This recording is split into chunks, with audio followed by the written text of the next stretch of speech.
So here's an area where I'm backed into a corner. Now I was in band with Brienne Cameron. I found out that Donald Ewan Cameron was one of the people who worked on the brainwashing program that the CIA used on people. Why am I blanking on the name of it? I think it was MK Ultra, which is supposedly what the Illuminati uses to brainwash people as well. But this is where it gets dicey.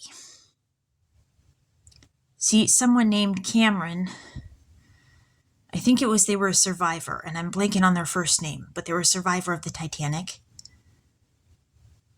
Actually, I forget whether they died or survived. I'd have to look that one up again. I'm sorry, my brain is so tired and this stuff is important, and I feel like it's important. I wore out my brain trying to do stuff that I felt like it was important, but my brain's tired.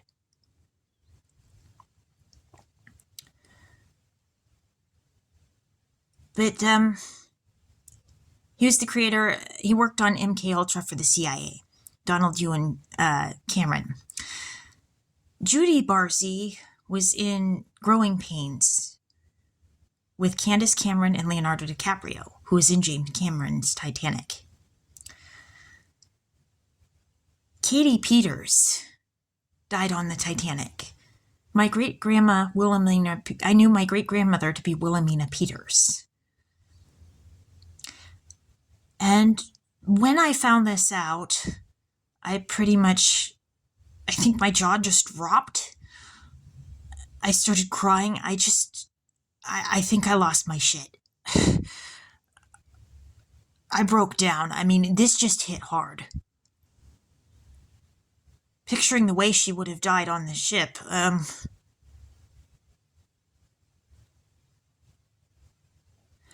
And my first shock was actually at the idea that I knew that one of my bandmates was actually, connected to James Cameron in the movie. And that was kind of, that was a shock for me at first, but it shocked me even further when I found out about Katie Peters. And so Joanna Kearns was on Growing Pains, and then Linda Kearns was in Titanic. And Heather Graham was in Growing Pains, with Joanna Kearns was in. And then Richard Graham played Quartermaster Rowe.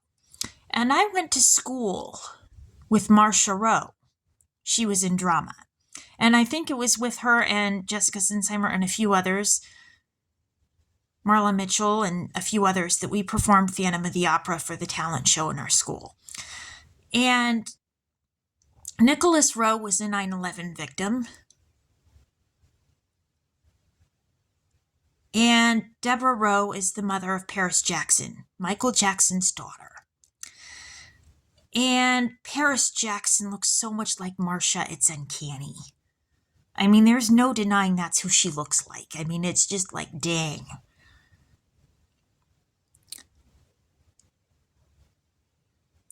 But there's a whole thing connected to the Titanic that was interesting. So on Gilmore Girls, there was David Sutcliffe.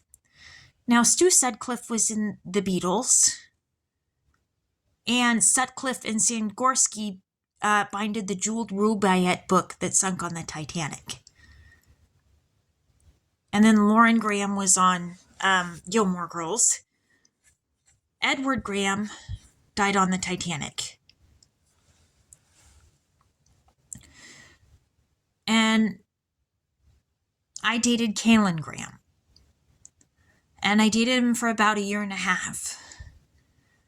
And somebody named Sutcliffe was also a 9/11 victim.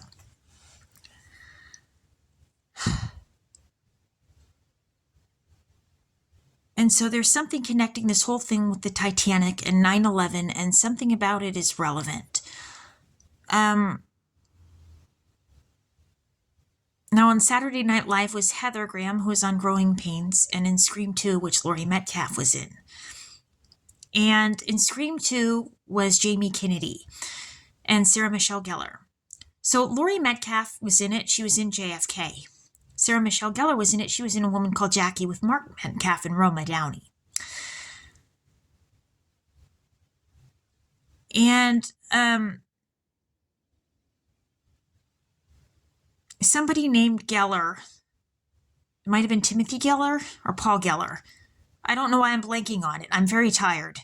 But somebody named Geller was a 9/11 victim.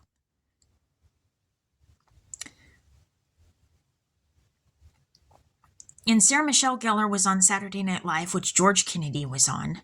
And then Laurie Metcalf, who was in JFK. George Kennedy was on The Young and the Restless. And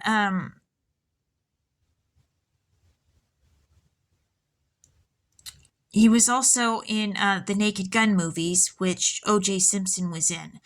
And O.J. Simpson was in the Naked Gun movies with Priscilla Presley. Priscilla Presley was the mother-in-law of Michael Jackson. And Lisa Presley's dad was Elvis. Elvis dated he dated Natalie Wood, and the world thought she was dead, and he died of a drug overdose. So there's a question of what happened to both of them. And I was at my grandma Florence's funeral. So I had reason to believe she was alive all those years, and that happened when I was 22, and this was way past the point where Natalie Wood died, or was found to be dead, as far as I knew. So this gets weird. So there's like, what happened to Elvis? And he died of a drug overdose. So, there's kind of that. And Michael Jackson was asking, I heard this, Lisa Presley stated that Michael was asking about what happened to Elvis. And so there's a very real possibility that, Michael knew more about my family than I would have known. I was looking at I saw the people on the after school special, and it's looking really plausible that he did, actually. My uncle, I think it's my uncle, Stephen Gyllenhaal, who looks just like my Aunt Sandy did, by the way, directed an episode, and Michael Jackson was on that, and they had a character named Cheryl, and Judy Barzy was on there. So, and Judy Barzy, I saw what she looked like, and she looked just like me as a child. Now, can you imagine how nerve-wracking that was? I found that they said that she died as a child, that she was being abused, and that her father shot her, burnt her body with, lit her body on fire with gasoline and burnt down the house and killed himself. Like, did the whole thing. And so I thought my sister was dead.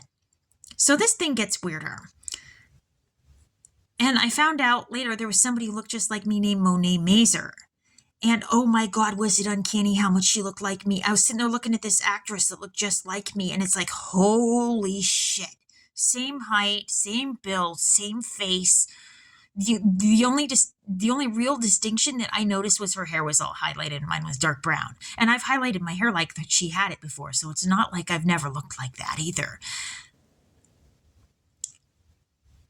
But so it gets weirder because Ruby Mazer was the person who designed the logo for the Rolling Stones. I knew Hillary Jones. Brian Jones was found dead in his swimming pool of the Rolling Stones. And my sister was stoned about that. Richard Mazer was investigating the case of Pablo Escobar, who was a narco-terrorist. And my neighbor's Linda Escobar. I mean, you can't, this thing gets so rip-roaring weird. I'm going, what the? Swear words? Oh my God. Well, anyway, Michael Jackson, he performed with Britney Spears and The Way You Make Me Feel. And my mom took me to go see the movie Monster about Eileen Wuornos, the serial killer prostitute. And David Spears was an Eileen Wuornos victim. And so what had me interested about this is that Michael Jackson hung out in Studio 54, I found out. And he knew Princess Diana. And was friends with her, and maybe more. My thinking with regards to that is Dirty Diana. And the news said that he was calling it Weird Times at Night. But anyway, he hung out at Studio 54. And he sang with Britney Spears. So what I wondered about is, did Eileen Wuornos meet her clients at Studio 54?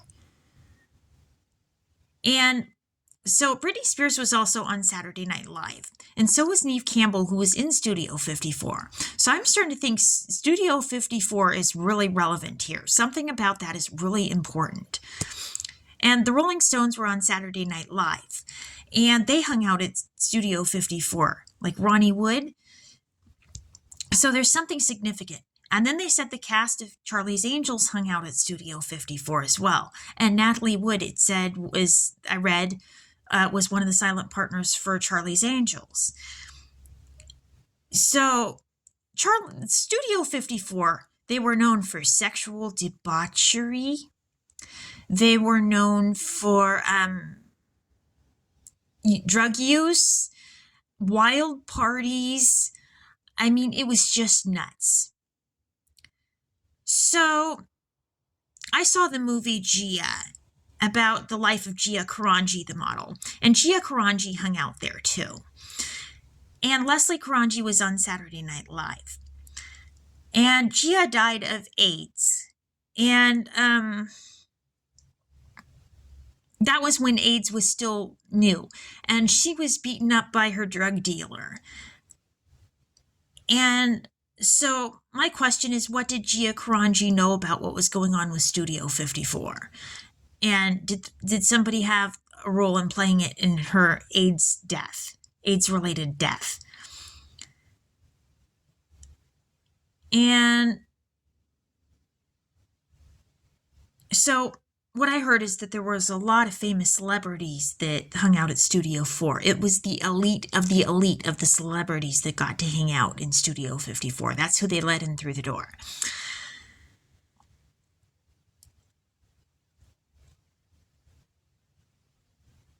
But anyway, supposedly what I read is that Studio 54 got closed down due to issues with money laundering.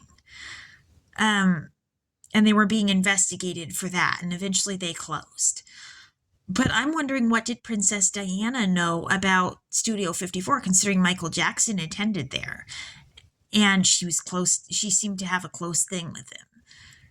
Anyway, that's just one thing that I'm looking at. I don't even think that might be the whole picture of this thing, because this thing is so darn complicated. I'm like, holy mother, swear word, oh my God. But the Rolling Stones also hung out at Studio 54. And so Allison Jones did casting for Saturday Night Live. And Neve Campbell was on there, and she was in Studio 54. And Brian Jones was in the Rolling Stones. So Brian Jones was found dead in his swimming pool. So the question of this whole thing about Studio 54 and why would they have had something to do with his demise? And that puts that into question about Studio 54 and whether they had something to do with his death.